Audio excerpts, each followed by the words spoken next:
Superannuation is every Australian's most important investment. The decisions you make now can have a large impact on when you can afford to retire and the lifestyle you'll enjoy when you do. There are so many companies to pick from for your super, but did you know that you can also manage it yourself? Edge Financial Services can help you take control of your super and plan for retirement with a self-managed super fund. There are many different ways for you to invest in your future. To find out more about investment strategies that will give you the edge in retirement, visit edge.net.au today.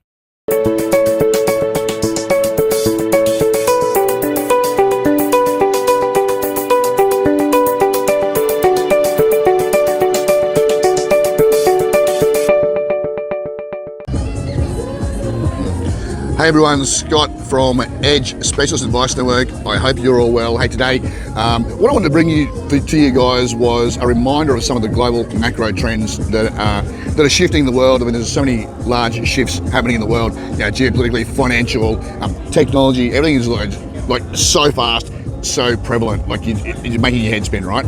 But what I wanted to talk about was how, as investors, we're going to see changes and what, I guess, the old investing playbook may not make sense for us anymore, especially for some of us who are in the West, where we used to invest in a lot of domestic companies. All right, so what am I talking about and where am I? So today I'm coming to you I'm in Chonburi, I'm in Pattaya. So this is the Sky Bar at Siam, which for those that know, that it's on Second Road down on the corner of Soy 3. Great spot if you're going to come to Pattaya and hang out. At least come here, there'll be in the afternoon 2 fine cocktails, sit and watch the bay, watch the sunfall over the islands. Really, really nice spot.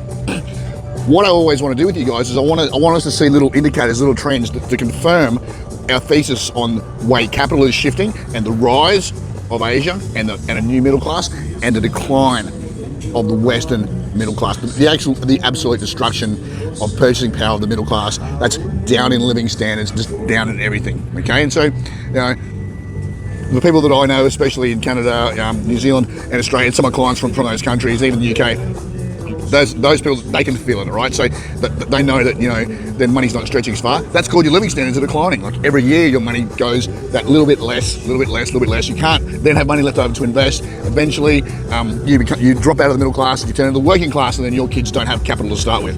That's what we're talking about. One of the signals and one of the signs I looked at today was looking at so in Thailand, one of the world's high, probably the top 5 destinations for tourists, right? And so I wanted to look at the numbers of tourists that have come here from January to June in 2025. So the first 6 months, so 2 quarters, all right? Now, all those, the number one people that have come here, and in the millions, Malaysia's number one. Malaysian nationals have visited Thailand the most in the first 6 months of 2025. China number 2, India number 3. So let's look at those 3. Asia. Right? Now, we're not talking about, hey, Toyota's coming out of Japan and building a mega factory in Thailand, which they have already done. Those things already exist here. There's a whole lot of factories here that China would have once upon done. We're not talking about investment capital. We're talking about leisure capital. We're talking about investments that are based upon, leisure capital and people's lifestyles running like this, and they want to have the things that the West used to have, but they no longer have them. All right. So number 4 was Russia. Russia's a really, really economically strong country. I can spend hours and hours talking about that. They actually have actually a really good model, and as much people in the West might be against that, but the data doesn't lie. Coming under that, equal fifth, UK and the US. So that's kind of about half, probably half of what the rest were. And then you're coming into Japan and places like Laos. Australia was not in the top 10. Once upon a time, Australia would be really high up. Australia would normally be right up there. So back in 2019, I think Australia might have been the number 1 visitor to Thailand. Now we're like way down. Look, interestingly, Australians have increased a little bit going to Japan, but I think that's based upon price, where the yen had been suppressed so much. The Thai baht is really strong because there's a lot of production here. The yen is doing something else, being basically the funder of US share markets. Basically, it's called the yen carry trade. Keeps their dollar suppressed, right? But they can't do that with the baht. The baht is strong, and that's why Australians probably go, oh, my money doesn't stretch as far anymore. Yes, because the middle class in countries where there is no longer big manufacturing, and they have a strong welfare system, they've made all these promises that never worked out how to pay for, is starting to collapse.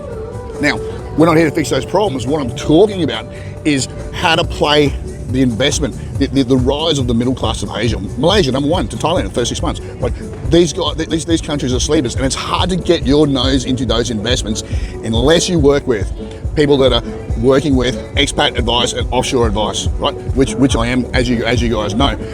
Mostly what happens is, if you're in your country, you go to a financial advisor, you get pushed into domestic stocks. So if you're in a country that's on a decline, like most of the Commonwealth countries plus pretty much the Western world, remove the US out of that, then you're going to get shoved into really underperforming sectors because you have a domestic bias. You're not seeing that the writing on the wall, and also you're actually just not your advisor is just not licensed to get you into those other investments. You can't go and get a domestic, fund manager in Malaysia or in Mauritius, Isle of Man, UAE, all the interesting investments that it's their time. It's their time, and the reason is because capital is shifting, wealth is shifting. It's the decline and fall of the Western world, and always the middle class is first to crumble. The top get all their capital out. They take your capital, and they get all their capital out. They take their capital, get all their capital out, and they shift across over to Asia or the Middle East or Latin America, wherever it's rising up. So my point here is, guys, is you have to stop and think about it. The things that used to work may not work anymore. This is the problem. And if you go, okay, what does that mean, Scott?